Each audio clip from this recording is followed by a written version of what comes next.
The sword came down fast, and Seraphine was already gone.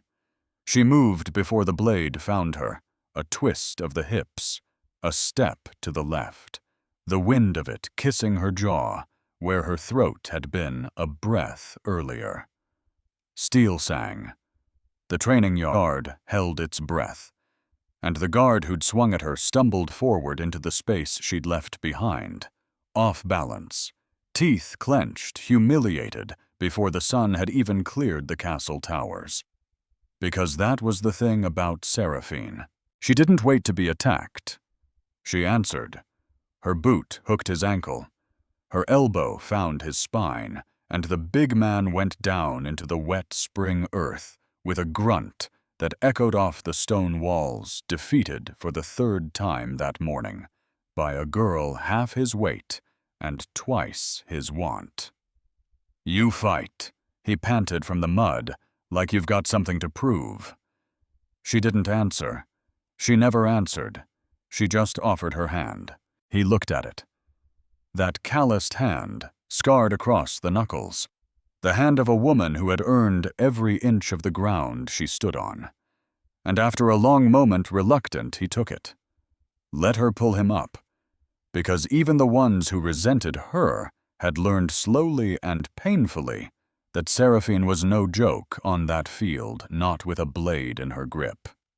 "That," said a voice from the stone bleachers, "is what happens when you're born broken." And there it was. Sweet on the surface, poison underneath. Seraphine didn't turn. She didn't have to. She knew that voice the way she knew the scars on her own hands. Lady Rosalind, daughter of a court advisor, descending the steps in silk the color of spilled wine. 3 noble girls trailing behind her, like she'd invented walking. "How old are you now?" "Sarah." 23. Rosalind tilted her head, all wide eyes and false pity. "And your wolf is still asleep. Or maybe it died in there. Maybe you're just this." The girls laughed, the soft practiced laugh of women trained to wound without leaving a mark. Seraphine slid her sword back into its sheath. Slow, deliberate. She let the silence stretch until it was almost unbearable. "My wolf," she said, "doesn't hold my blade." She finally looked up. "As you just watched." Rosalind's smile flickered. Just for a second. "A blade won't warm your bed, dear. And it certainly won't make a prince look at you as anything more than a way to pass an afternoon." That one landed. It landed somewhere deep behind the wall Seraphine had built higher every year since she was 12 years old. But she didn't let it show, because she'd learned long ago that any flinch was a trophy, and any tremor in the voice, a victory. So she gathered her things and she walked away, and she did not give them the tears they came for. She never did. The corridors of the castle were cool and empty at that hour, the stones still holding the chill of night. Seraphine walked in silence, her footsteps the only sound, and she tried. She tried so hard not to think about the word Rosalind had left hanging in the air. Entertainment. Was that what she was? She remembered the first time she saw him. She'd been 12. Face down in the dirt of that same training yard. Mouth full of grit, eyes burning with tears she refused to let fall. And a boy her own age had crossed the field like the whole world had been built just to admire him. Golden hair, easy smile, the walk of someone who already knew he'd be loved. Castellan, Prince Castellan, Cass to the few he let close.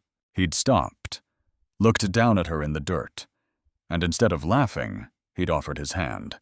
"You fell in a very impressive way," he'd said with that smile that made people forget how to breathe. "Want to try again?" And she had. She'd tried again every single day for 10 years. She got up after every fall, swallowed every insult, trained until her muscles screamed and her palms split open, because somewhere in all those stolen mornings and whispered jokes, Her heart had made a decision without asking her permission. Cass never promised anything. That was the cruelty of it. He was too careful for promises. Only glances that lasted a beat too long. A hand on her shoulder that felt too intentional to be nothing. A joke murmured in her ear during some dull ceremony close enough that she had to bite her lip. Crumbs. And she'd gathered them with both hands, telling herself that one day they'd add up to a whole loaf. Except he vanished too. For days at a time.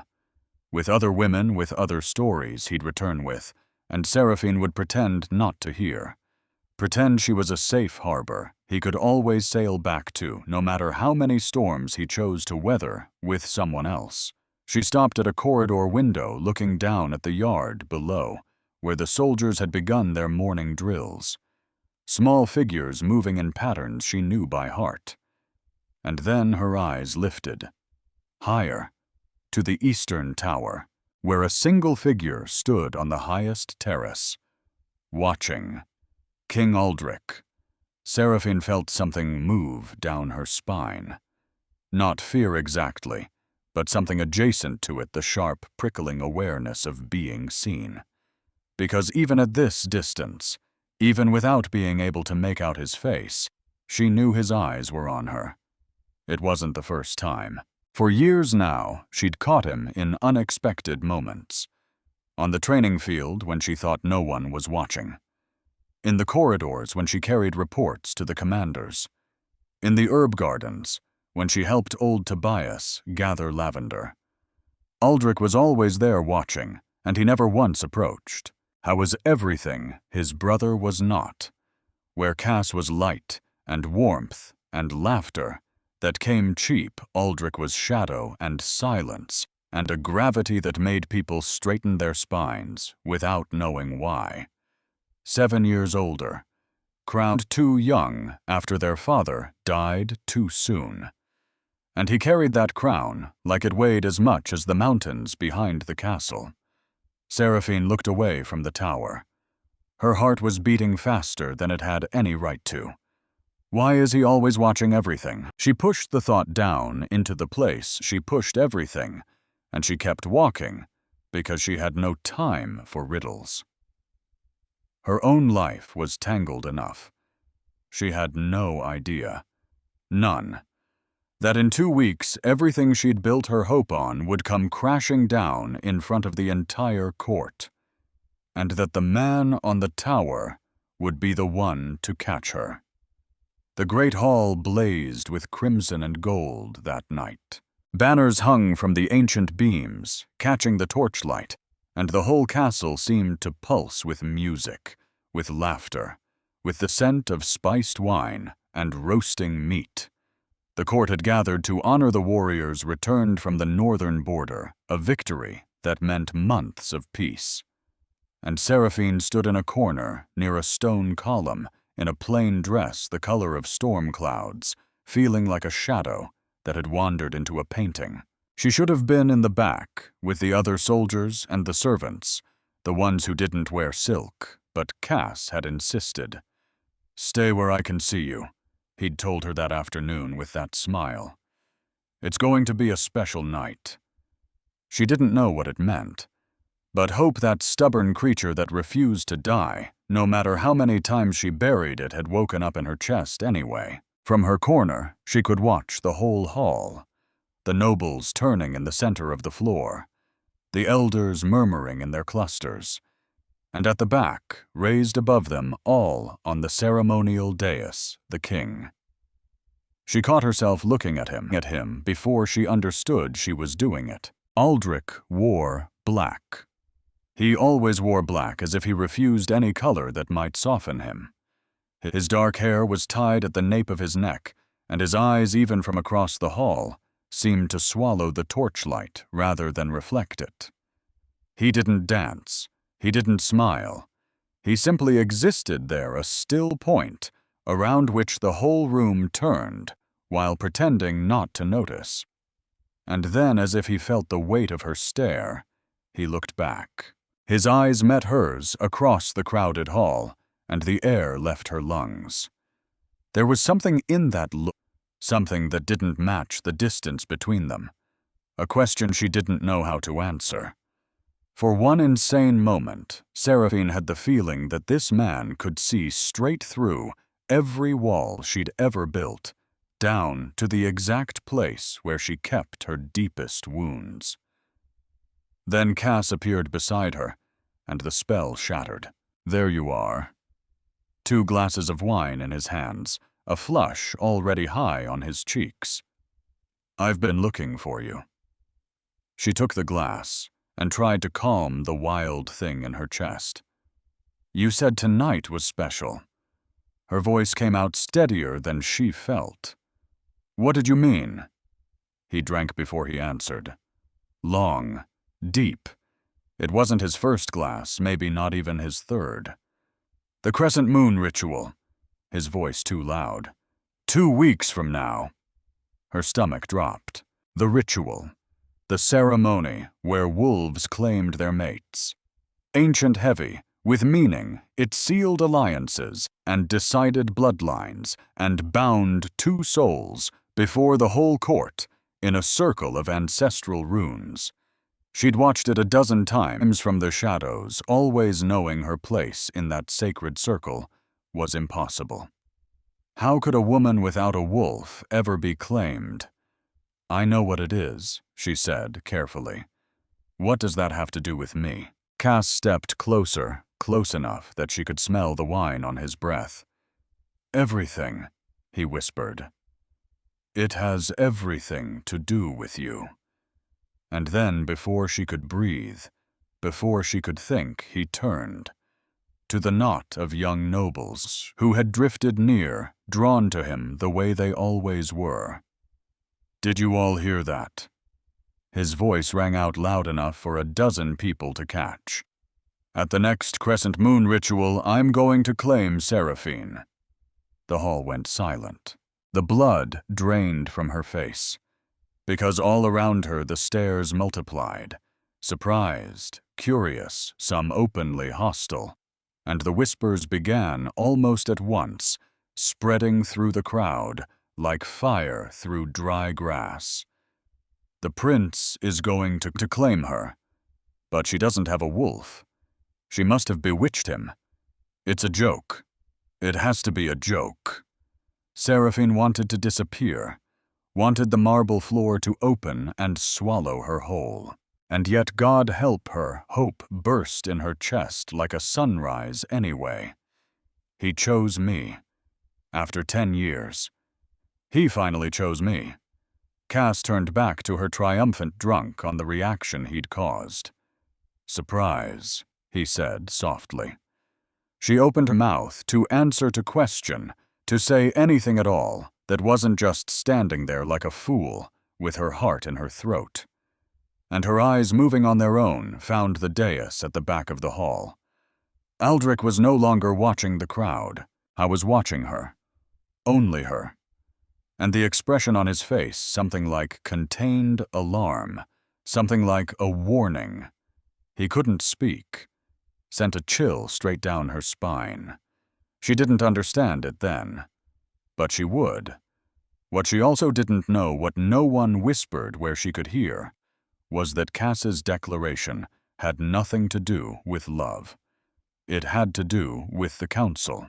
3 nights earlier, in a room lit by a single failing candle, Elder Thorne had leaned across a table toward the prince and said the thing Cass had feared for months. The council was uneasy. A second son who chased women and dodged duty was a liability, not an heir. If Castellan wanted to keep his place in the line of succession, he needed to prove he could be serious. Bind himself, make a choice, and stand by it. And Cass, backed into a corner, had thought of the one person who would never say no. The girl who had waited 10 years. The girl who cost him nothing. He didn't love Seraphine. He loved what claiming her would say about him, steady, decisive, a man who kept his word. He just hadn't counted on how quickly he'd start looking for a way out. The next days were a fever. News of the prince's declaration spread through the castle like a sickness, and it infected everything. Seraphine couldn't cross a single corridor without hearing her name in a whisper. Couldn't feel a single stare that wasn't weighing her, measuring her, finding her wanting. Training got worse. The other soldiers who'd once ignored her with something like respect now seemed determined to prove she didn't belong. To prove a wolfless girl had no business being a prince's chosen anything. "Cheap shot!" the commander roared when she hit the ground for the third time in a morning dropped by a move that had no business being legal. "Reset." The guard who'd taken her down, a big man with a scar splitting one cheek, didn't apologize. He grinned, showed his teeth. "The prince's future lady needs to learn to defend herself," he said loud enough for the whole yard. "Or does she plan to use other talents, laughter, always the laughter?" Seraphine got up, ignored the fire in her shoulder where she'd landed, raised her sword. And this time, she didn't follow the rules either. She struck the side of his knee, and he folded with a shout of surprise, and before he could react, her blade was at his throat, her breath ragged, her eyes steady. "My talents," she said, "are right here. Would you like me to demonstrate any others?" The yard went dead silent. She stepped back, sheathed the sword, walked off without looking behind her. And only when she was far enough away, hidden in the shadow of the stables, did she let her hands begin to shake. 2 weeks. I just need to hold on for 2 more weeks. "You're bleeding." She spun, heart slamming, and there he was, Uldric, standing in the stable doorway, the morning sun behind him, turning his dark silhouette to gold. "Your Majesty." She dropped into a quick bow, hiding her trembling hands in her skirts. "I didn't know you were here." He didn't move. His eyes storm gray, she could see now, closer than he'd ever been, dropped to her shoulder, to the red stain spreading through the fabric. "You should see the healer." It wasn't a suggestion. It was an order wrapped in the calmest voice in the world. "It's just a scratch." She hated how small she sounded. "It happens in training. It shouldn't happen like that." He stepped into the stable, and she fought the instinct to step back. "I saw what he did. The blow was meant to injure." She blinked. "You saw?" Something crossed his face. Too fast to name. Gone before she could catch it. "I watch my soldiers," he said. "All of them. But you don't watch all of them the way you watch me." The thought came before she could stop it, and she despised herself for it. What did she know about what the king did or didn't do? "Thank you for your concern, Your Majesty." She forced her voice level. "I'll see the healer." She moved to pass him. He didn't step aside, and for one agonizing moment they stood there, her not breathing him, looking at her with an intensity that made her blood run faster. "Seraphine." He said her name like he was testing its weight on his tongue. "Are you sure you know what you're doing?" The question caught her off guard. "What do you mean?" He hesitated. And hesitation looked so wrong on him, a man who made life and death choices without flinching, who commanded armies with a word. "My brother," he began. Stopped. His jaw tightened. "Castellan acts on excitement, and he retreats when the excitement fades." Something cold spread through her stomach. "What are you trying to say?" "I'm saying you deserve someone who is certain." His eyes held hers. Someone who doesn't need a glass of wine to find his courage. The silence stretched heavy with things she couldn't or wouldn't decode. "Castellan chose me," she said finally, and it came out more defensive than she meant. "For the first time in my whole life, someone chose me. I won't question that." Something closed in his expression. a door quietly shutting. "As you wish." He stepped aside, clearing her path. "Tend to that wound." She walked past him, close enough to feel the heat off his body, close enough to catch the scent of pine and leather, and something underneath it that made her head spin in ways it had no business spinning. She didn't look back. If she had, she'd have seen him standing in the doorway with his fists clenched at his sides, watching her go, like a man fighting something far larger than himself. Lady Isolde arrived 3 days before the ritual. Seraphine saw her first from the gardens, on her knees in the soil, beside old Tobias, pressing lavender seedlings into the earth. The carriage that swept through the main gates was absurd. Polished black wood, silver fittings, that threw the sunlight drawn by 4 horses, white as fresh snow. And the woman who stepped down from it was more absurd still. Isolde had the kind of beauty that looked designed every feature, calculated for maximum damage. Red hair falling in waves over shoulders left bare by a gown the green of deep water.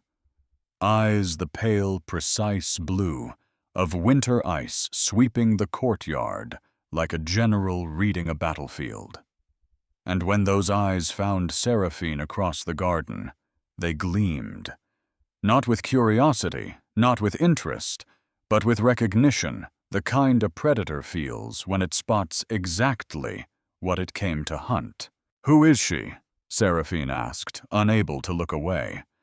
Tobias straightened with a grunt, leaning hard on his shovel.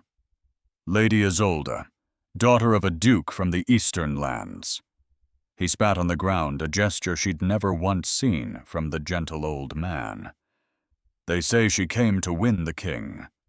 Gods protect us from women like her."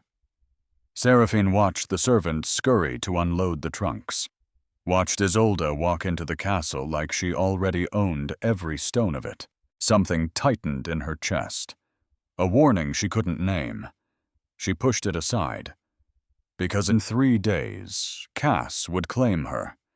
In 3 days, everything would change. What could one newly arrived noblewoman do in so little time? The answer came faster than she expected. At dinner that night, Isolde was seated beside Cass, and Seraphine placed at a lesser table, because court convention had no seat for a woman who was not yet officially. Anything watched. The redhead laugh at every joke the prince made. Watched her touch his arm with a familiarity that looked rehearsed. Watched her lean close to murmur things that made him smile the exact way he used to smile at her. It wasn't jealousy. She told herself that. She had no right to be jealous of something that wasn't hers yet. But it hurt. God, it hurt. "She's good," said a voice beside her. Seraphine nearly dropped her cup. She turned to find a woman she didn't recognize, silver-streaked hair pinned in a loose knot, eyes far too sharp for a face that seemed both young and impossibly old at once. "I'm sorry." "Lady Isolde." The woman settled into the empty seat without asking. "She's very good at what she does. She's ended 3 engagements in the eastern lands before she ever set foot here. The rumor says she came for the king. But it seems she found a consolation prize along the way." Seraphine looked back at the high table where Isolde's hand now rested over Cass's with an intimacy that turned her stomach. "Who are you?" "Wren." The old woman shrugged. "Distant cousin of someone important enough to get me through the gate, not important enough for anyone to remember my name. So I watch things instead. It's what invisible people do." "And what have you seen?" Wren tilted her head, studied Seraphine with a frankness that was almost kind. "That you're about to lose a war you don't even know you're fighting." A pause. Something like pity flickered behind her eyes.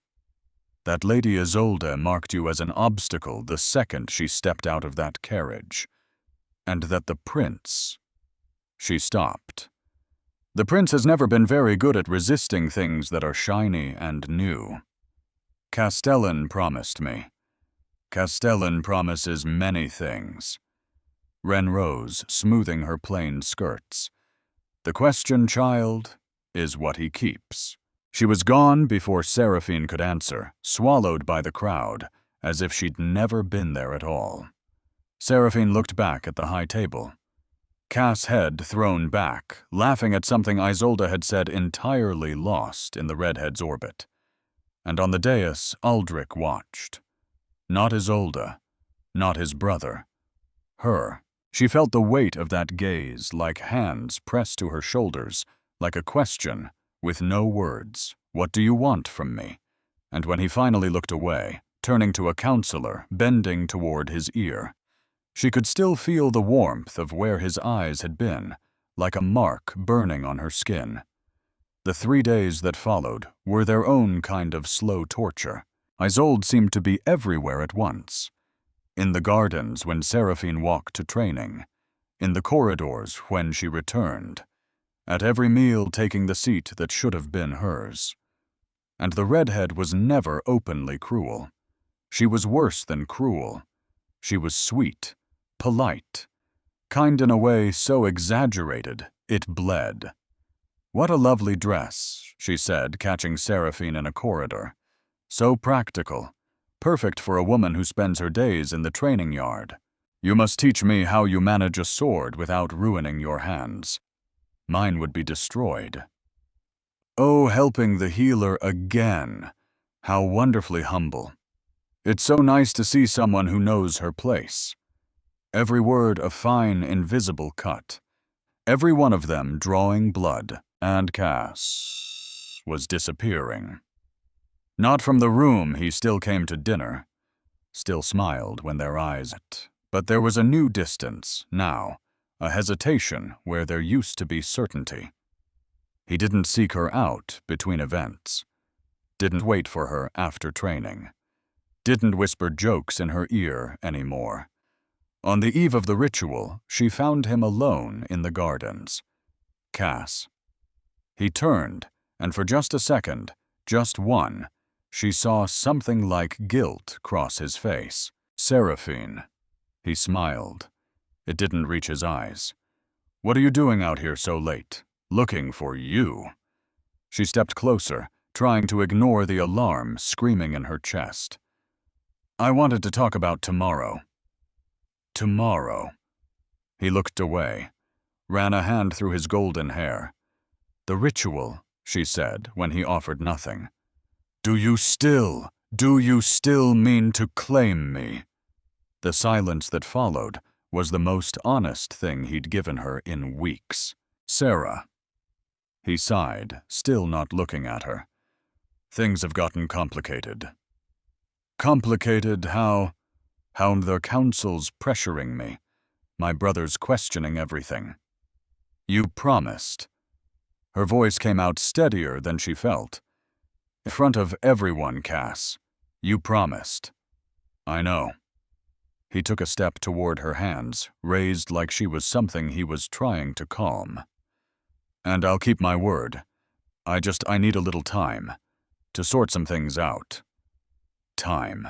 "Trust me, Seraphine."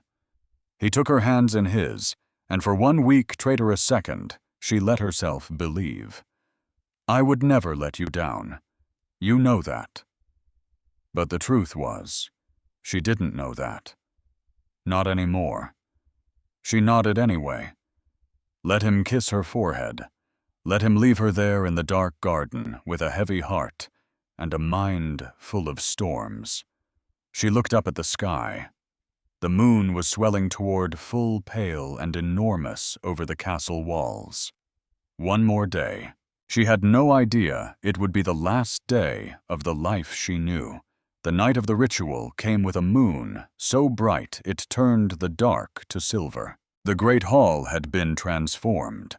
Torches burned in stands of ancient iron, throwing long shadows up the stone walls. And at the center of the marble floor, the sacred circle glowed ancestral runes, lit with a soft light of their own, that no one had ever been able to explain. The court ringed it, nobles, elders, counselors, every one of them in their finest, every one of them waiting. Seraphine felt like an offering laid out for sacrifice. Her dress was simple white and deep blue, the best she owned. She'd braided her dark hair back and let it fall down her spine, and she kept her hands hidden in the folds of the fabric, so no one would see them shake. "You're pale," said Wren, appearing at her side the way she always did, out of nowhere, out of the air. "I'm breathing." "No, you're barely breathing." The old woman gripped her arm with startling strength. "Look at me. Whatever happens tonight, you survive it. Understand? You've survived worse." Seraphine wanted to ask how Wren could possibly know what she'd survived. But a gong sounded. Deep, final. The ritual had begun. One by one, the young wolves were called to the center. And one by one, the pairs formed, some expected, some surprising. Each union sealed with a joining of hands and a formal word. The applause was polite. The smiles calculated the whole ceremony, a political dance dressed up as something holy. And then, a voice called the prince's name. Castellan crossed to the center of the circle with his usual easy grace. But Seraphine, who had known him for 10 years, who could read him the way she read the wind before a strike, saw the tension in his shoulders, saw the way his eyes wouldn't find hers. The elder overseeing the ritual raised his hands. "Prince Castellan, second heir to the throne, have you come to make your claim?" Seraphine stepped forward. It was what everyone expected. She felt the eyes turn to her, curious, disdainful, hungry for a spectacle. And she heard the whispers start again. Is she really going through with it? The wolfless one, but she kept walking, because she had come too far to turn back now. Cass saw her coming, and he lowered his head. "This year," he said. His voice came out thin, almost nothing. "This year I claim no one." The silence that followed was absolute. Seraphine stopped. Her feet simply stopped, as if her body had understood before her mind could catch up. "Perhaps at the next ritual," Cass added, still not looking at her. "Perhaps at the next." The words bounced off the stone, off the stunned faces, into a soul that felt like it was coming apart, piece by piece, in front of everyone she had ever known. She hadn't been rejected. She hadn't even been traded. She had simply been abandoned, left standing exposed at the center of a hall full of people who had always known she wasn't worthy. You were right, she wanted to scream at every voice that had ever cut her. You were right all along. The whispers started. Then the snickers. Then the terrible heavy silence of people watching a tragedy unfold in real time. She tried to step back, tried to find the strength to turn and walk out of that hall with whatever scrap of dignity she had left. Her body wouldn't move. She was rooted to the floor, more exposed than she had ever been in her life. And it was then, exactly then, when the whole world seemed to be collapsing on top of her, that something changed. A movement at the edge of her vision. A figure rising from the ceremonial dais. Aldrich. The king came down the steps with slow, deliberate strides, each one echoing in the dead silence of the hall. His face was carved stone, but his eyes burned with something she couldn't name.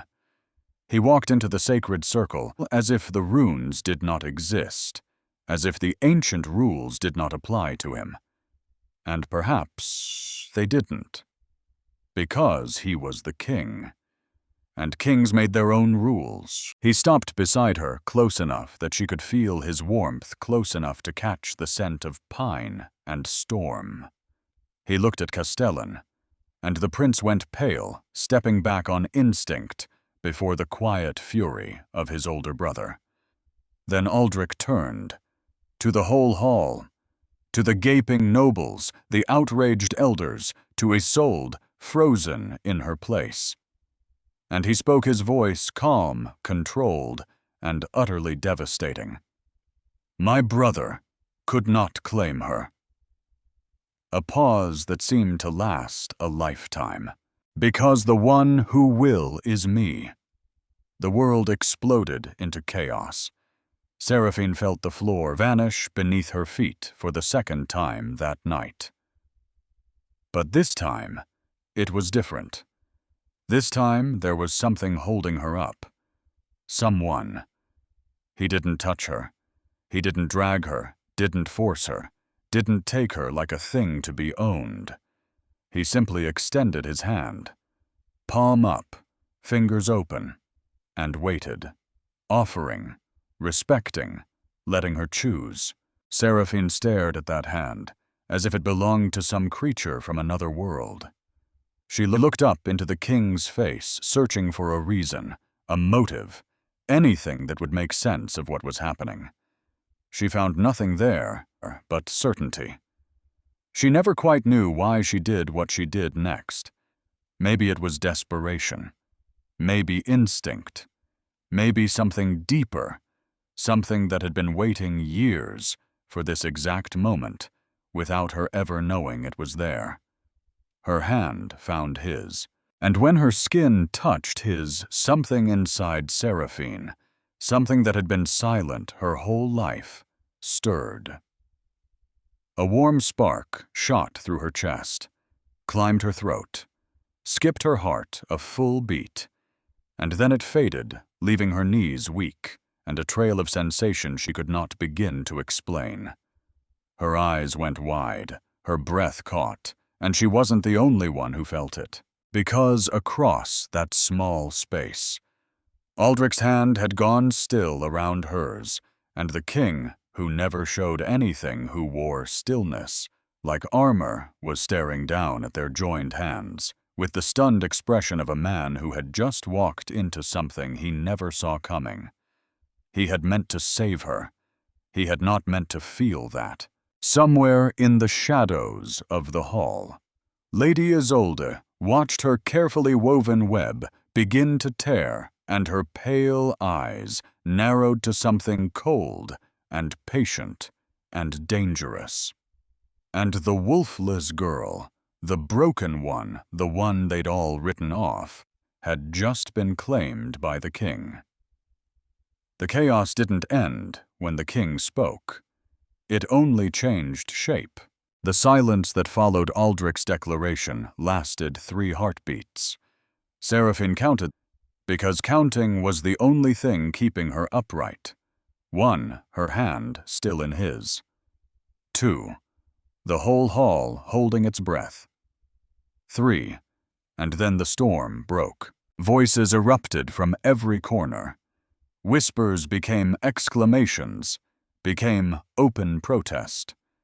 The elders rose from their seats, ceremonial robes billowing as they gestured toward the dais. The nobles traded glances heavy with calculation, already redrawing their alliances in their heads. And at the center of it all, Seraphine stood frozen, unable to make her mind hold the enormity of what had just happened. This is an affront to tradition. Elder Thorne's voice cut through the noise, his wrinkled face twisted with fury. The king cannot simply. The king can. Aldrich's reply was quiet, but it carried the weight of 1,000 years of crowns. And the king just did. He hadn't let go of her hand. She noticed it with strange, sharp clarity, the way her mind was clinging to small details so it wouldn't have to face the size of the thing in front of her. His hand was warm, steady, surprisingly calloused. The hand of a man who had held a sword long before he ever held a scepter. Counselor Halloran stepped forward, his voice careful, his eyes bright, with something close to real alarm. Your Majesty, perhaps we should discuss this in private. There are implications that must be. The implications will be addressed tomorrow. Aldrich released her hand at last, but only so he could shift, positioning himself beside her, in a way that made it clear anyone who wanted to reach her would go through him first. Tonight, the ritual is finished. The other claims stand. The pairs formed have my blessing. The rest will have new chances at the next moon. This ceremony is over. He turned to her, and for just a second, his expression softened. So briefly she almost thought she'd imagined it. "Come," he said, low enough that only she could hear. "You don't need to stand here any longer." She wanted to protest, wanted to ask why, wanted to understand what game she'd become a piece in. The words wouldn't come. So she nodded, and she let the king lead her out of that hall, past the shocked faces, past the hostile stares, past Isolde, standing motionless, with her pale eyes tracking every step they took. The castle corridors felt different at night. Longer, darker, full of shadows that moved at the edges of Seraphine's vision as she followed Aldrich through passages she'd never walked. He moved in silence, his posture rigid, never once glancing back to see if she was still there. She wondered if he already regretted it. Whether now, with the adrenaline draining, he was tallying the cost of what he'd done. Whether she was just a problem he'd created and would soon want solved. They climbed a spiral staircase that seemed to have no end, past guards, who bowed low, without a word, through an antechamber, hung with ancient tapestries, battles and conquests woven in thread, gone soft with age. And then he stopped before a set of double doors, dark oak, carved with the royal crest. "These are the chambers of the king's mate," he said, his voice neutral. "You'll stay here." "I don't—" She swallowed, forced the words out. "I don't understand what's happening." He didn't answer. He pushed the doors open, and the sight stole her breath. A vast sitting room, velvet chairs, a fire crackling low in a great stone hearth. A study lined floor to ceiling with books, and through a half-open door, a glimpse of a bed, the size of a small boat, dressed in white linen. Tall windows looked out over the gardens, and the moonlight poured through them in long silver beams that made the whole room look like something out of a dream she'd wake from any second. "Come in," Aldrich said. And it wasn't an order. There was something almost hesitant in it that didn't match the king at all. "You're safe here." She crossed the threshold like an intruder in a place she had no right to be. He stepped in behind her, closed the doors, and the sound of the bolt sliding home made her heart slam against her ribs.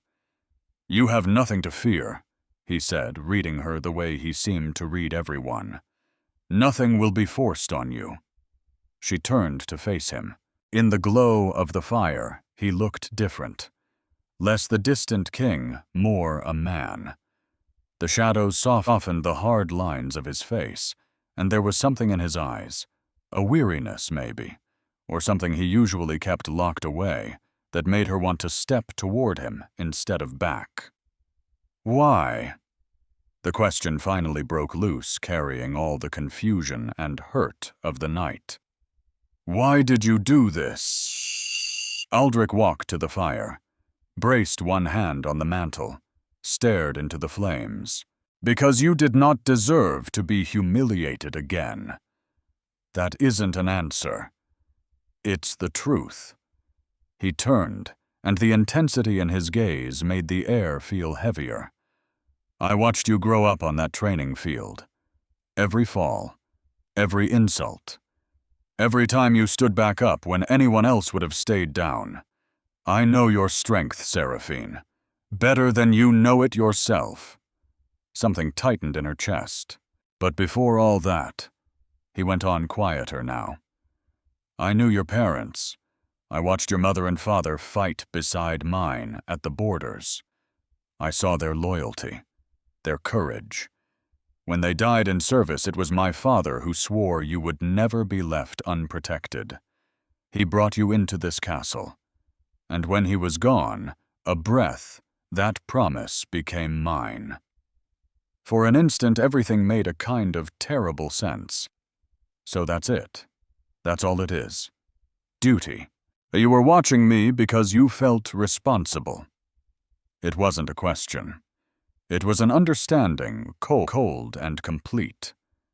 In the beginning.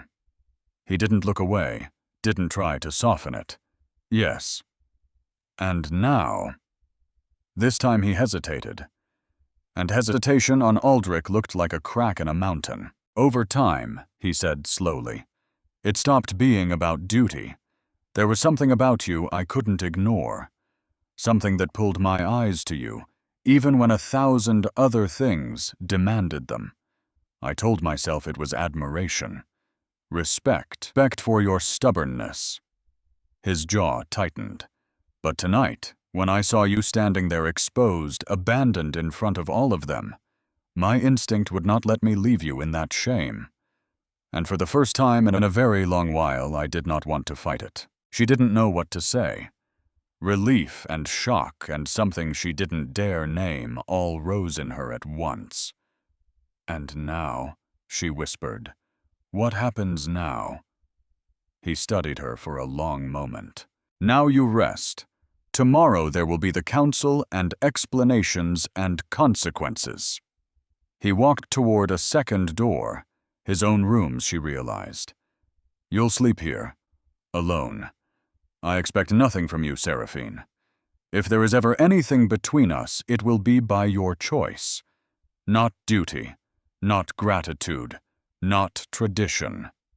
And then he was gone, leaving the room too big, too quiet, and her standing in the middle of it, one hand pressed over a heart that would not stop pounding. She went to the window, as if she could find answers in the dark.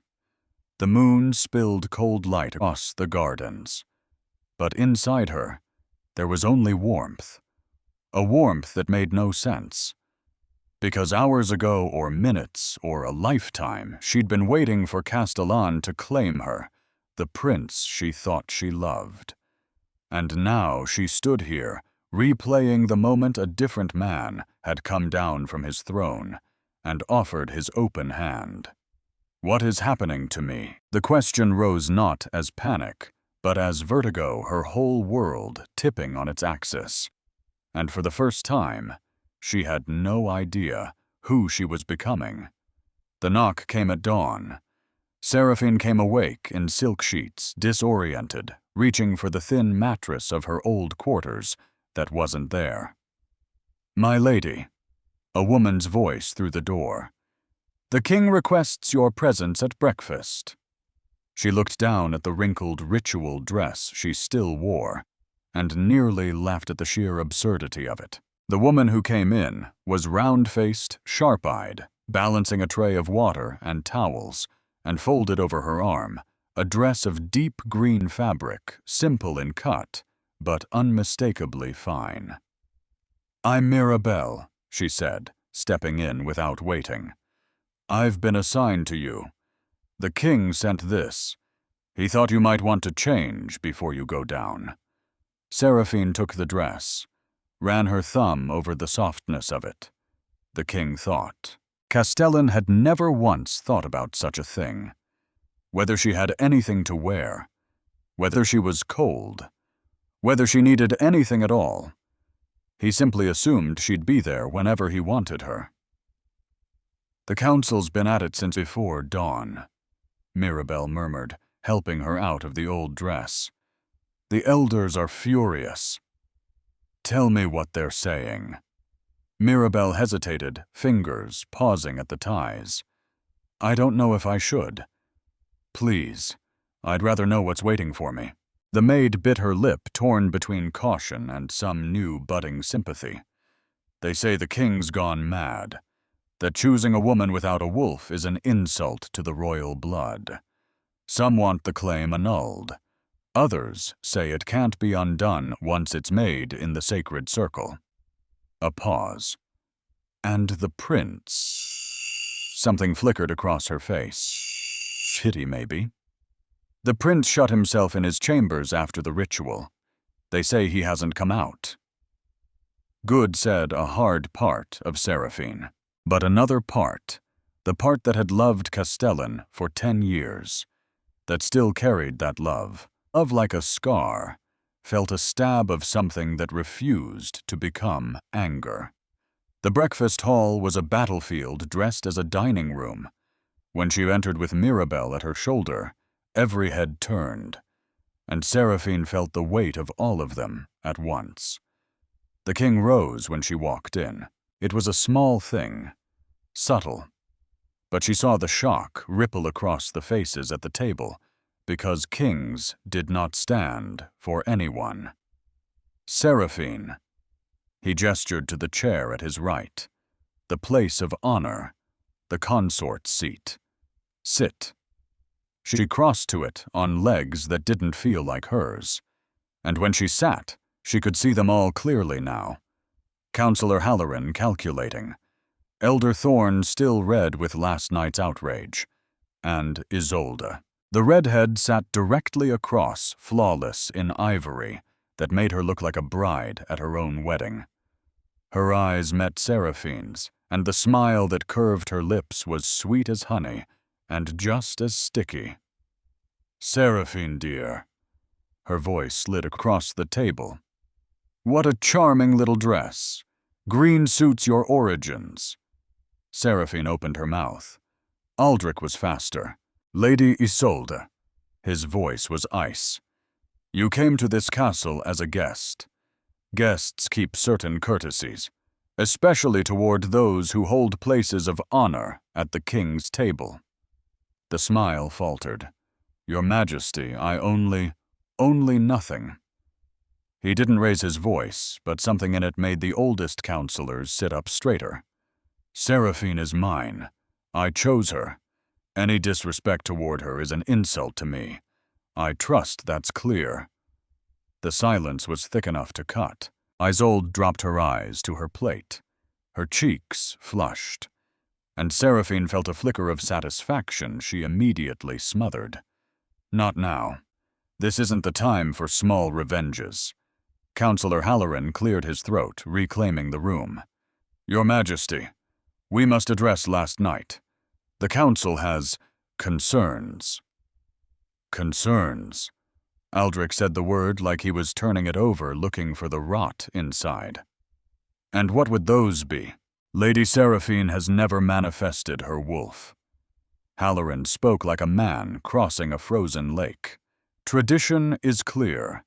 The royal consort must be able to bear strong heirs. Without a wolf. Tradition is also clear that a claim made in the sacred circle is irrevocable." Aldrich cut him off. "Or is the council suggesting I break ancestral oaths?" Halloran paled. "No, Your Majesty. We only." "Then the matter is settled." Aldrich lifted his cup and drank calm as still water. "Seraphine, every protection and privilege this position carries. Anyone who questions that questions my authority as king." Seraphine watched the whole exchange, barely able to believe it. Aldrich, the distant king, the silent ruler she'd admired from afar for years, was defending her. Publicly, before the entire council, without a single flicker of doubt. It was more than Castellan had ever done. The comparison rose before she could stop it, dragging a wave of tangled feeling with it. Where Castellan whispered promises and folded under pressure, Aldrich spoke plainly and dared anyone to argue. "You deserve someone who is certain." His words from the stable came back to her with a new and heavier meaning. "Excuse me." A familiar voice cut across her thoughts. Everyone turned to the entrance, and there stood Castellan. The air left her lungs. The prince looked wrecked. His golden hair was a mess, dark hollows carved beneath his eyes. His skin had the pallor of a man who hadn't slept. But it was his gaze, when it found hers, that struck her like a physical blow, pain there, and regret, and something dangerously close to desperation. "Castellan." Aldrich's voice was controlled, but she could feel the tension radiating off him like heat. "We didn't expect you this morning. I need to speak with you." Cass didn't look away from her. "In private. Whatever you have to say can be said here." "It can't." The prince finally turned to his brother, and there was a challenge in his stance she had never seen in him before. "Unless you want the whole court to hear what I think about last night." The silence was total. Aldrich rose slowly. Every muscle in his shoulders looked carved from stone. "Very well." He turned to Seraphine, and again that softening. "Finish your breakfast. Mirabelle stays with you." Then he walked toward his brother, passing him without so much as a glance, expecting the prince to follow. Seraphine watched them go, her heart in an uneven rhythm. "Well," Isolde purred from across the table, the poisoned smile creeping back. "This promises to be interesting." Seraphine didn't answer. She only tightened her grip on her cup until her fingers ached and tried not to imagine what was happening beyond those doors. The inner gardens were the only place in the castle where Aldrich let himself feel anything. His mother's roses still bloomed there, planted decades ago, a reminder of a simpler time when he'd been a boy who dreamed of being a knight instead of a king. But today, even the roses couldn't quiet the storm in his chest. "You've lost your mind." Castellan's voice cut the moment the garden doors closed. "It's the only explanation." Aldrich didn't turn, hands clasped behind his back, gaze fixed on the flowers. "Lost my mind for doing what you didn't have the courage to do." "I was going to claim her." "Was." Aldrich finally faced him, and something dangerous moved behind his eyes. "Because from where I stood, you left her exposed in front of the entire court. You humiliated her in a way no decent man would, no prince should." "I didn't things got complicated." Cass shoved a hand through his hair. "Isolde showed up. The council started pressuring me. I needed time. Time to decide whether she was convenient enough for you." "That's not what happened." "That's exactly what happened." Aldrich took a step, and though he didn't raise his voice, his presence seemed to fill the whole garden. "You kept that girl close for years, fed her scraps to keep her waiting. Never once had the decency to be honest about what you actually wanted. And when the moment came to stand behind your own wood, you ran. The way you always run." Castellan went white. "You don't know what you're talking about." "I know better than you think." Something old stirred in Aldrich's chest, a frustration built over years of watching his brother play with a woman's heart, like it was a toy he could set down whenever he got bored. "I saw every time you went to her, because you were bored and ignored her, the second something shinier appeared.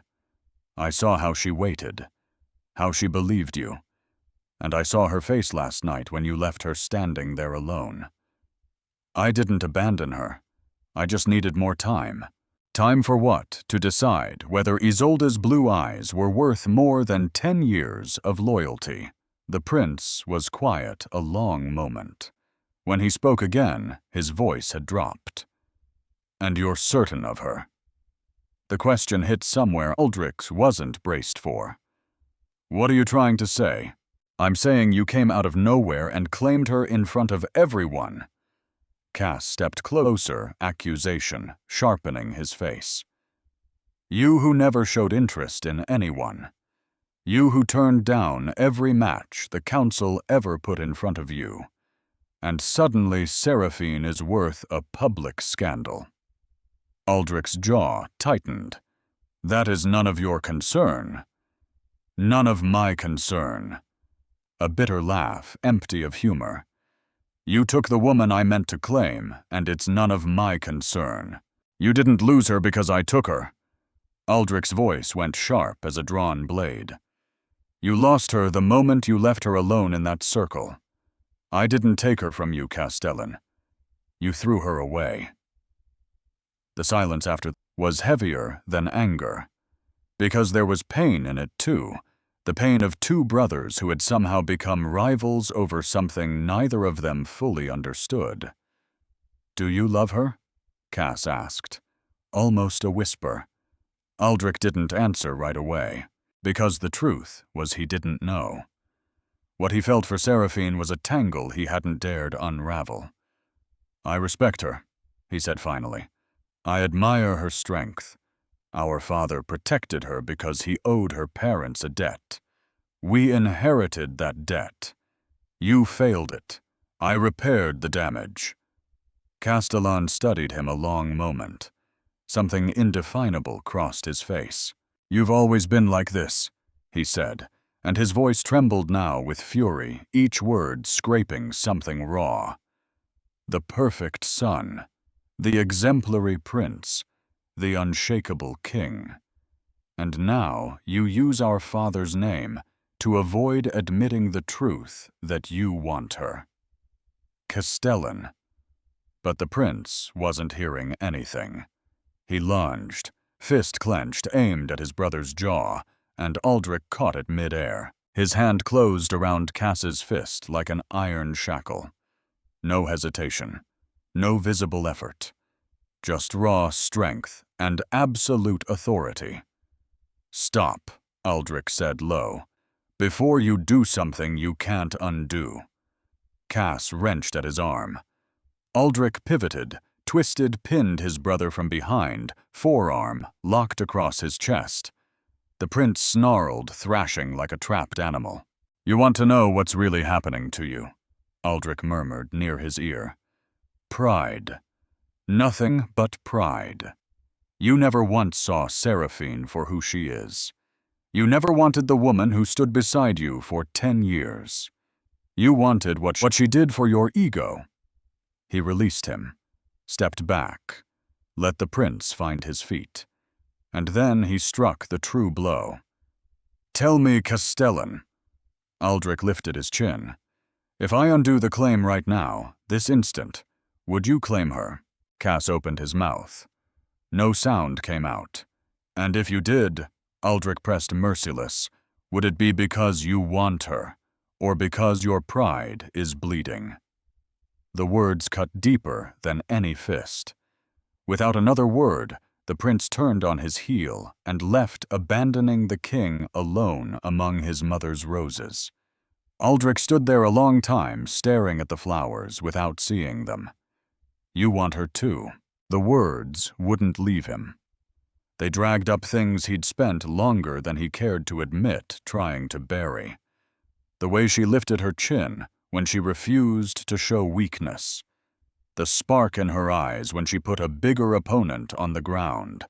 And how, since last night, every time she walked into a room, something in his chest pulled tight in a way he had no name for. It was unsettling. It was terrifying. And in a way he didn't understand, yet it was the closest thing to freedom he'd felt in years. He shook his head, forced control back into his body.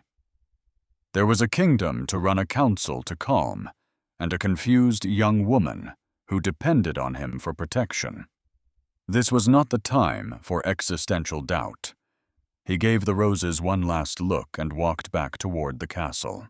I didn't know that in the shadow of the garden wall, Lady Isolde had heard every word, and that she was already smiling. The days that followed settled into a strange new rhythm. Some things got better. No one insulted Seraphine openly anymore, not with the king's protection hanging over her like an invisible shield. Other things got worse. The whispers turned quieter, more careful, more poisonous, thick with the resentment that used to come out as public cruelty. And then there was Castellan. The prince didn't seek her out. He didn't send word, didn't appear where she used to walk. It was as if he'd decided the best way to survive the situation was to pretend she'd never existed. But she saw him, walking the corridors with Isolde at his side, heads bent close. In the gardens, the redhead's hand light on his arm as she laughed at something he'd said. At meals, when his eyes would find hers across the room, a flicker of something that looked like regret before he turned back to the woman beside him. It was strange. Weeks ago, that sight would have destroyed her, ripped pieces out of her heart, and scattered them for others to step on. Now she felt only a distant emptiness, like looking at an old scar and remembering dimly that it once hurt. What kept her awake wasn't Castellan. It was Aldrich. The way he looked at her during meals, quick, discreet, and loaded with something that made her blood move faster. The way he always found a reason to be near. The way sometimes, when no one was looking, he'd touch her hand for just a second, as if to confirm she was real. They hadn't kissed. They hadn't even come close. He kept a careful, respectful distance, honoring every word he'd spoken. But she could feel the thing between them stretching tighter with every passing day, like a rope pulled to its limit. Every shared glance, every accidental brush added more strain to something that would eventually have to snap. And there was something else, something she couldn't explain. Her body had begun to change. Not visibly, not that anyone could see. But her senses had sharpened. She could hear conversations from too far away, catch scents she'd never noticed, feel people approaching before she saw them. And the dreams. Every night, dark forests and full moons. Running on 4 legs, the wind in her fur, the earth cool beneath her claws.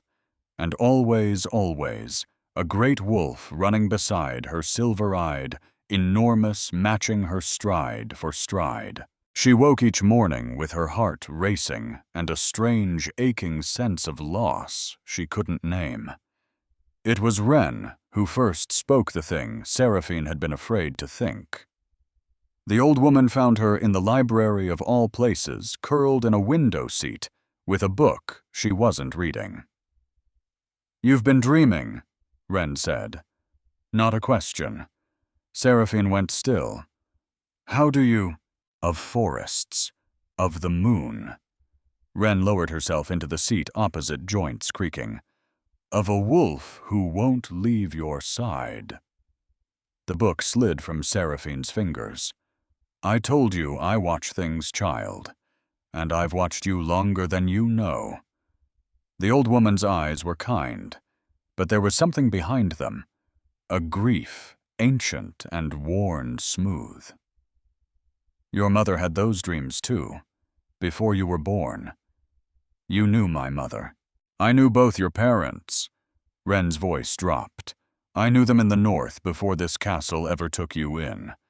And there are things about how they died that no one in these halls will ever tell you." She glanced toward the door, lowered her voice further.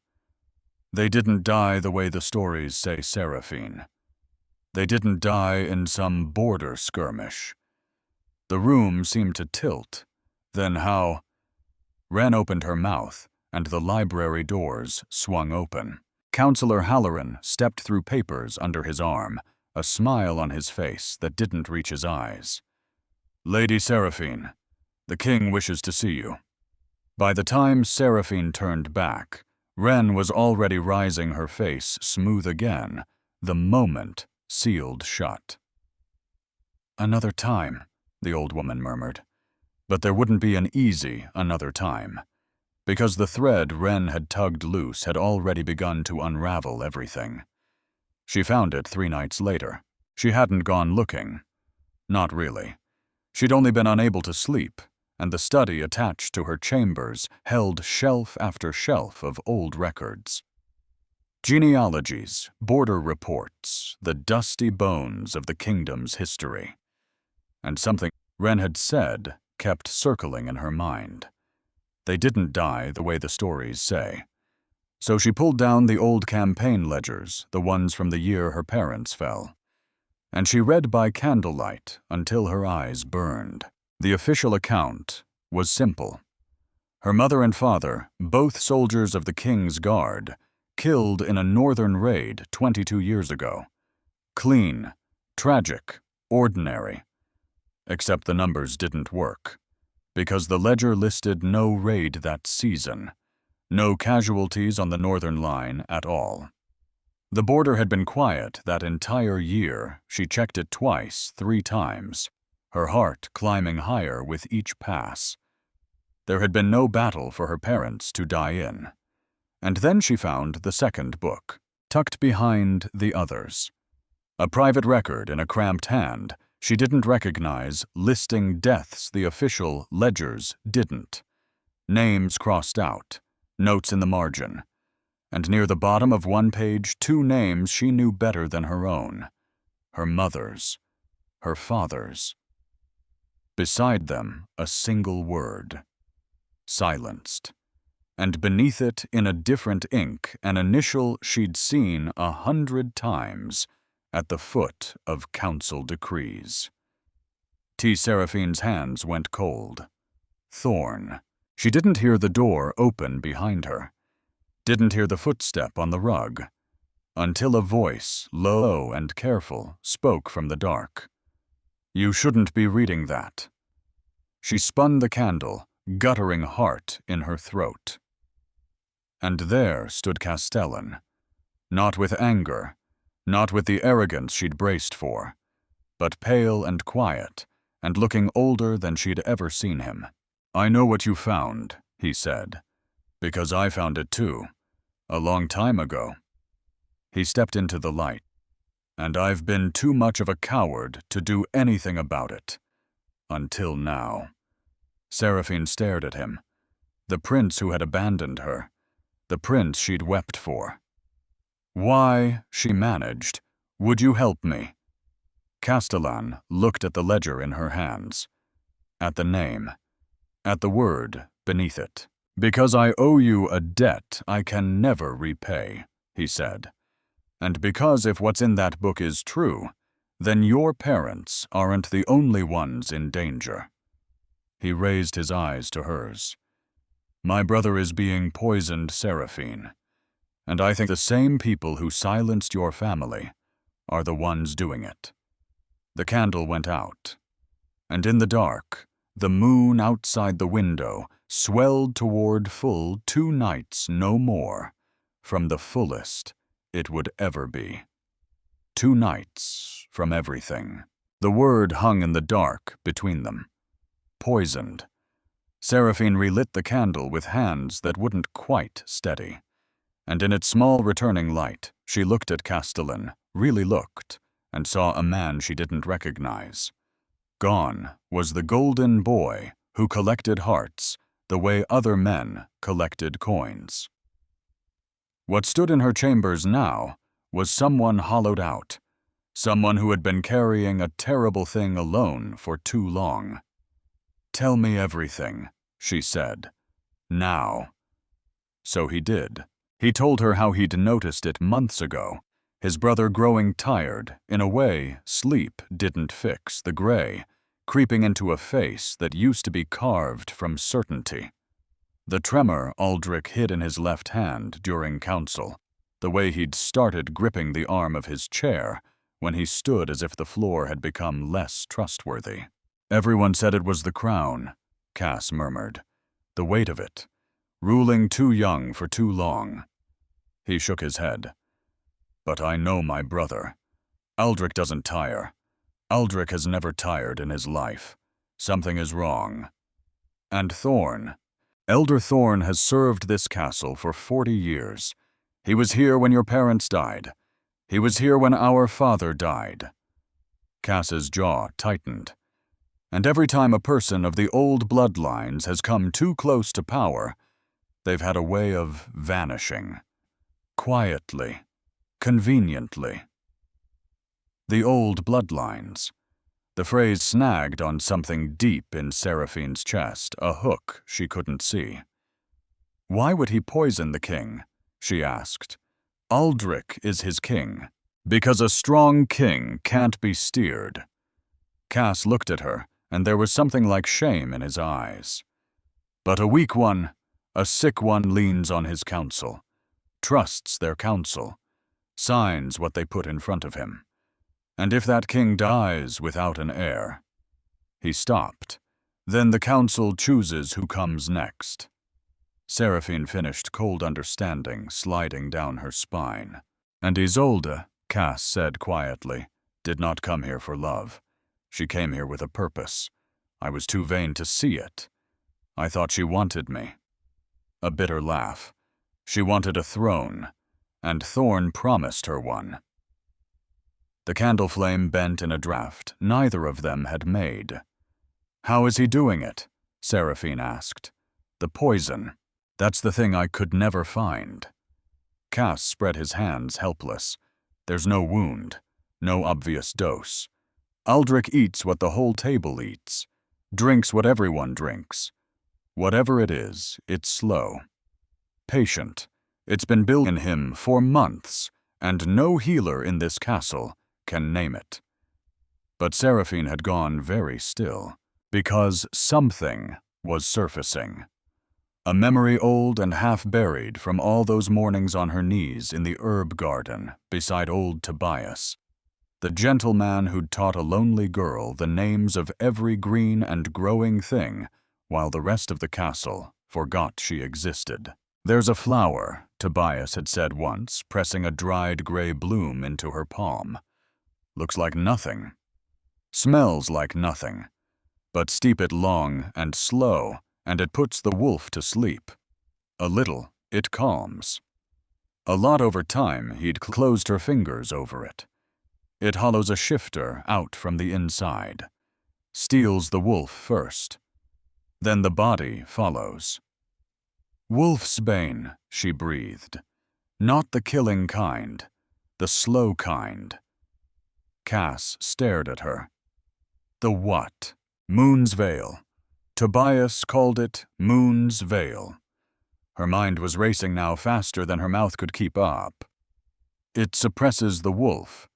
In small doses over months, it would look exactly like exhaustion. Like the crown wearing him down. She was already moving toward the door. It has no taste. It could be in anything. His wine, his Cass. How long has he been drinking from a private cup? The prince went pale. Since the Eastern lady arrived, he whispered. Isolde brought him a set of goblets, a gift, for the honored guest to give her honored host. The room seemed to drop out from under both of them. We have to tell him, Seraphine said. He won't believe it. Cass grabbed her arm. Not without proof. Thorn has sat at his side since he was a boy. Isolde has spent weeks making herself indispensable. If we accuse them with nothing but an old ledger and a flower's name, they'll bury us both and finish the king before the next moon. The next moon.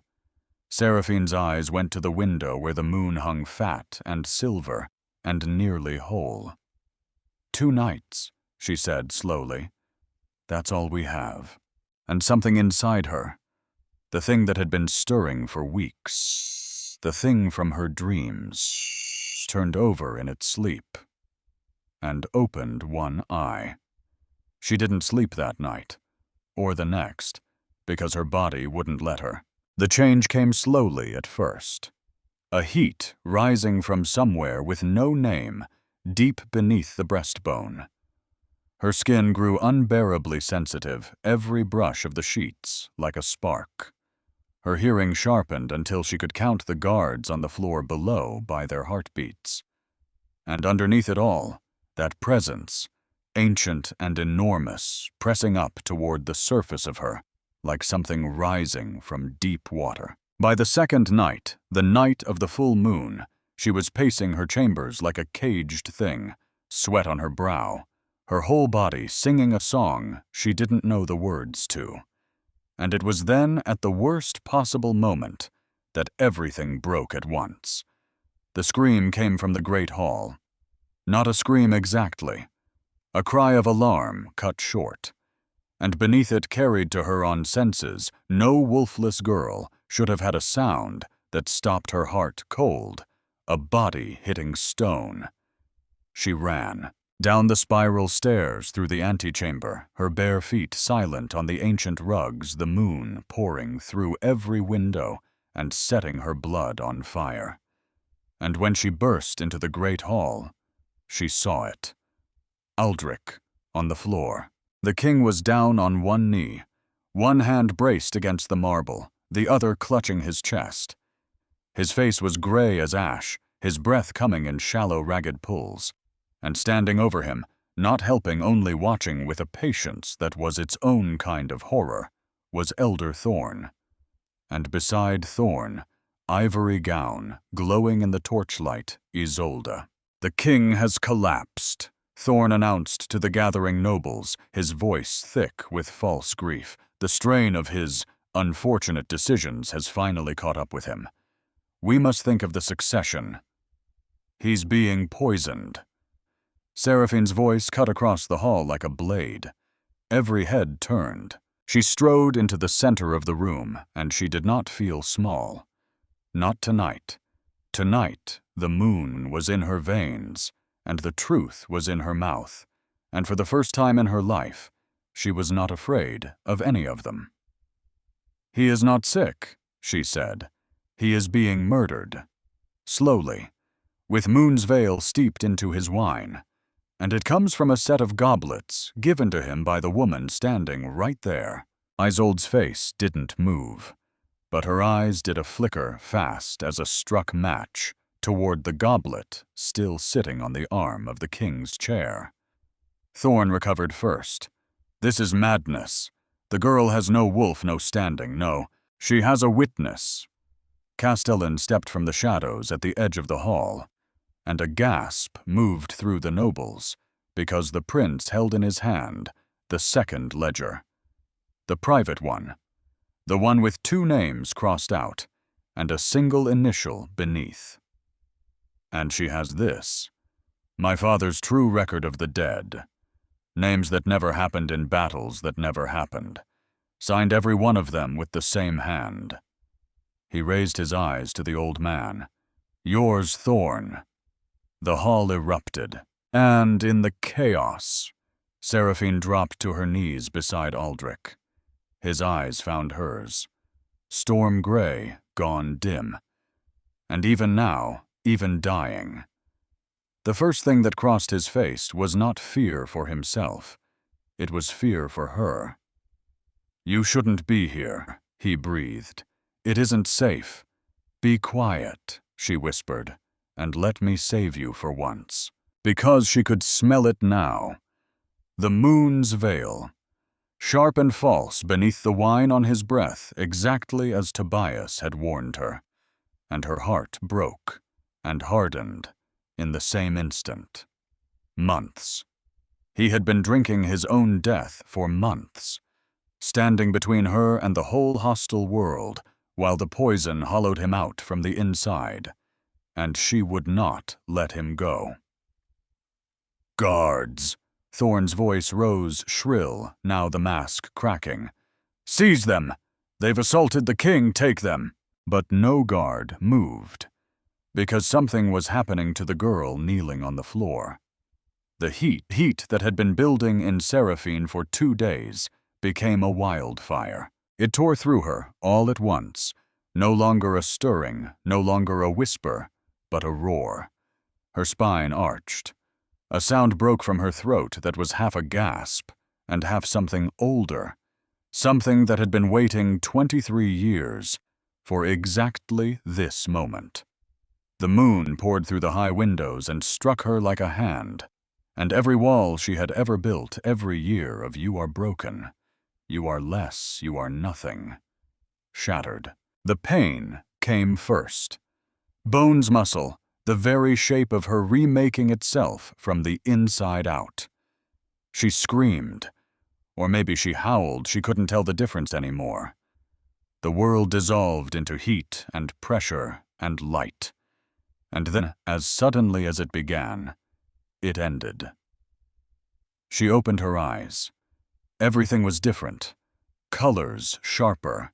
Sounds layered and vast. She could hear every heartbeat in that hall, every indrawn breath, every whispered prayer. She looked down and saw paws where her hands should be.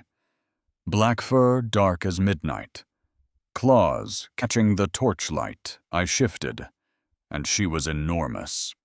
The nobles fell back with cries of shock, pressing against the walls, because the wolf that now stood in the center of the sacred hall was larger than any she-wolf anyone had ever seen, larger than most of the great alpha males.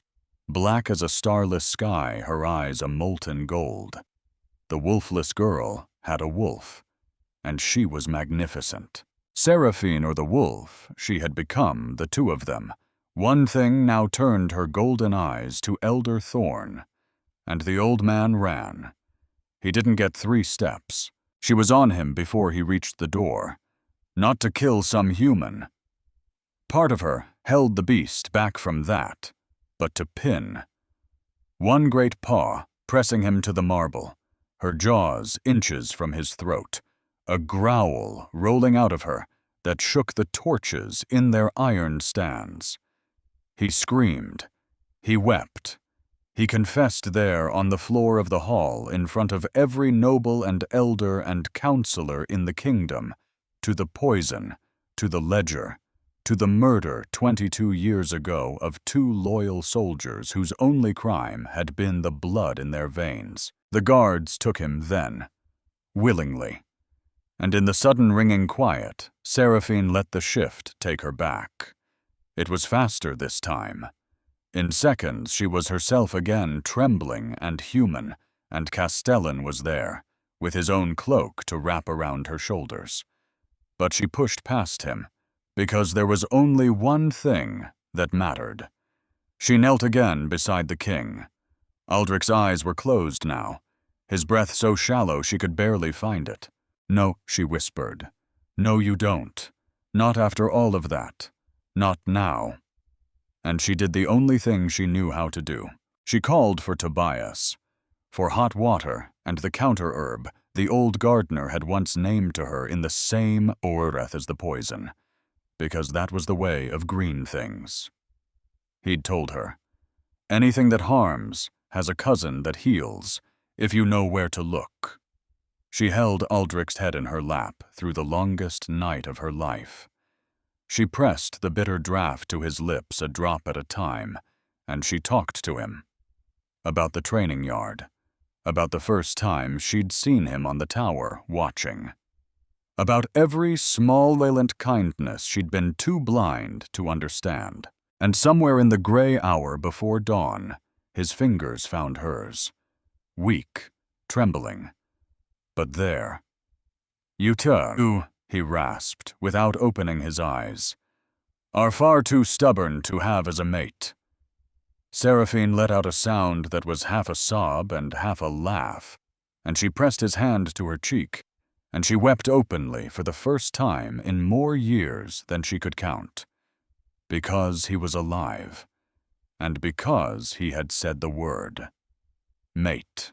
He recovered slowly over the days that followed. Color came back to his face, strength to his hands. And with each hour that the poison left his body, his wolf woke more fully, and hers answered it, the bond between them settling into place like a key finding at long last the lock it had been carved for. She understood it now. All of it. The years he had watched her from a distance, the way his instinct had refused to let her be humiliated in that circle. The spark that first night when their hands met. His wolf had known before either of them did. They had been mates all along. She simply hadn't been able to know it, not until her own wolf woke, and it had taken the threat of losing him to wake her. "I wasn't certain," he confessed the first evening he was strong enough to sit up. She was curled beside him in the great bed, his hand in her hair. "My wolf suspected, for years. But without your wolf awake, there was no way to know. So I told myself it was duty. I told myself it was a debt to your parents. His thumb traced the line of her jaw. "I was a coward in my own quiet way, Seraphine. I watched you love my brother, and I said nothing because I could not bear to offer you something and have you refuse it. And now, he said, I can't wait any more." But he still didn't take. Even then, even sure.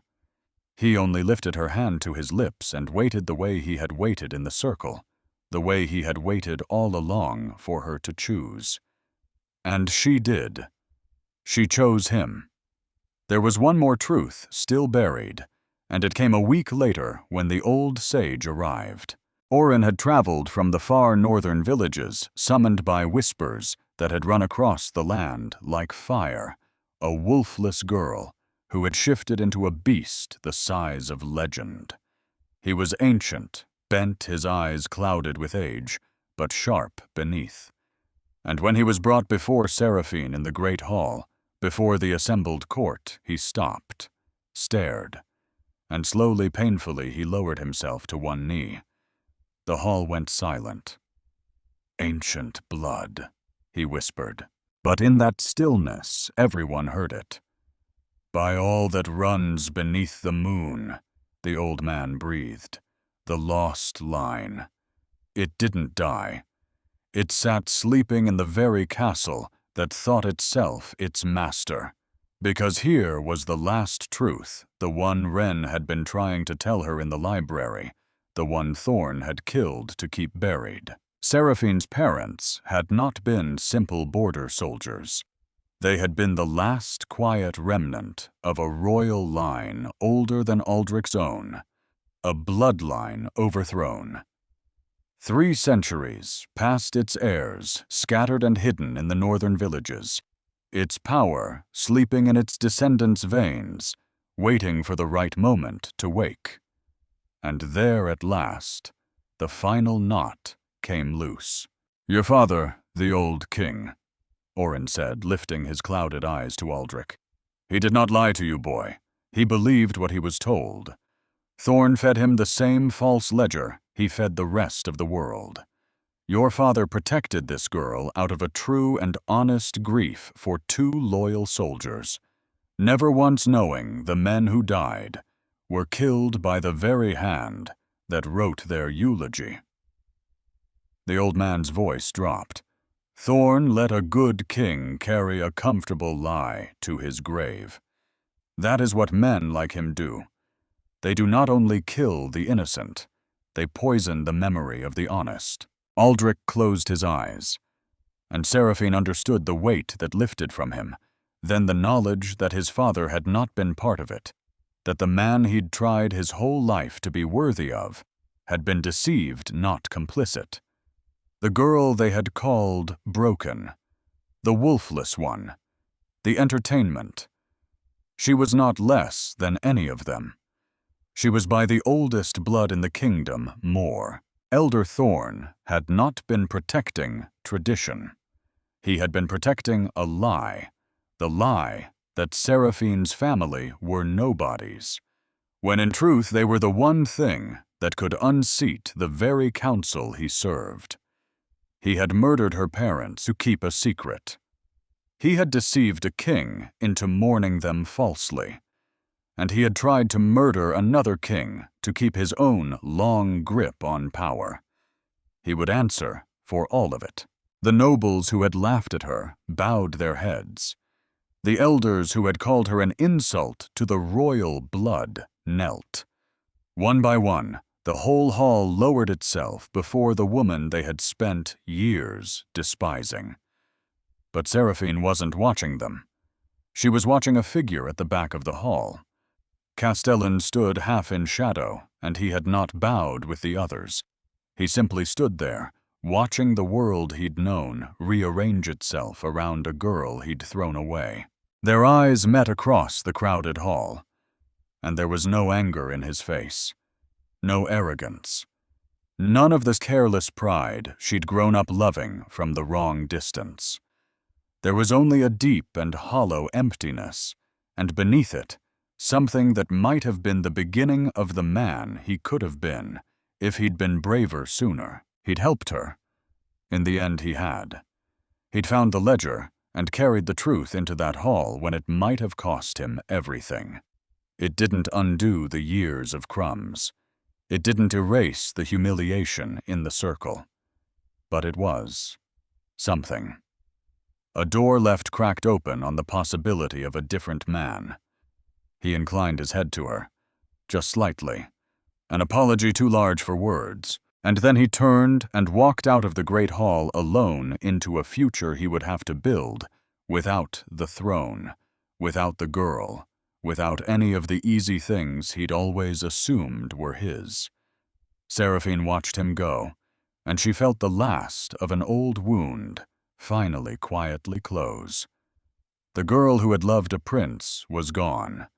She hadn't died. She'd simply grown up.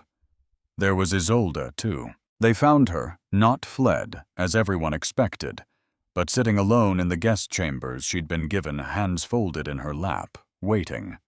She did not deny what she'd done. When Seraphine came to her, came alone against everyone's counsel, the redhead lifted her chin and told the whole of it. The goblets, the poison, the bargain with Thorn, a throne in exchange for a king's slow death. "So," Isolde said, and her voice had lost all its honey, "have you come to watch them drag me away? You've earned it." But Seraphine only sat down across from her. "I came to ask why." And something in the woman's carefully built face cracked. Because it came out then, in pieces. A duke father who had gambled his lands to ruin.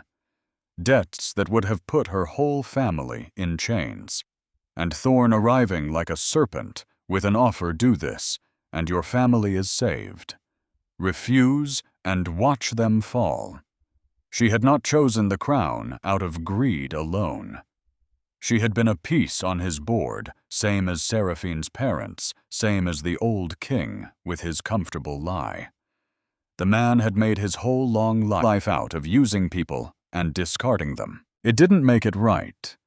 Seraphine knew that. A poisoned king was still a poisoned king, but it made it human. "You'll answer for what you did," Seraphine said quietly. "The king's justice will be the king's justice. I won't lie to you, and promise you mercy I can't give." Isolde's eyes glittered wet now. But Seraphine went on, "When they ask me, and they will ask me, I'll tell them the truth. That you were a weapon before you were ever a villain, and that the hand that held you is the one that deserves the sharper blade." The redhead stared at her. This girl she had come to destroy. This girl who owed her nothing but contempt, and was offering her something closer to grace. "Why?" Isolde whispered. And Seraphine, rising, gave her the only answer that had ever meant anything.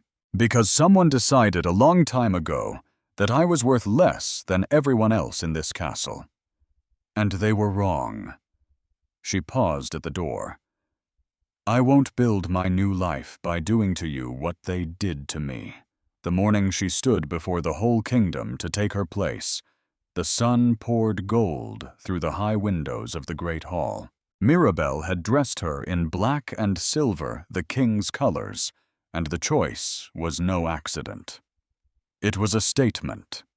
Seraphine walked the length of that hall, with her head high, past the nobles, who had once whispered, past the elders, who had once sneered all of them, silent now, and she felt the ghost of the 12-year-old girl, face down in the training dirt, walking every step beside her. "Look," she told that girl. "Look where we ended up." Aldrich waited for her at the dais. And when she reached him, the king of the realm did the thing that kings never did. He reached for her hand first. "Are you ready?" he murmured low enough for only her. She looked out at the of faces. At Wren near the front, her old eyes shining with something that looked like vindication. At the empty space where a prince used to stand. At the whole vast, changed world that had once had no place for her at all. And she thought about what she had learned. the thing that no wolf, no crown, no ancient blood could ever have taught her on its own. That her worth had never been theirs to measure. Not the nobles who mocked her, not the prince who abandoned her, not the elder who tried to erase her, not even the ancient name now waking in her blood. All of that was only the world catching up at last to something that had always been true. The moon had woken her wolf. But her worth had been there the whole time, in every fall she rose from, in every insult she answered, with her chin held high in every quiet kindness she'd offered to people who could give her nothing back. That was the part no one could give her, and no one could take away. "You know," she said, "for the first time in my life, I truly am." And she meant it. Aldrich raised her hand and pressed his lips to it there in front of the entire court, and Seraphine, the wolfless girl, the broken one, the one they'd all written off, smiled. Not because a king had chosen her, but because at long last she had chosen herself, and that she understood now was the only claiming that had ever mattered.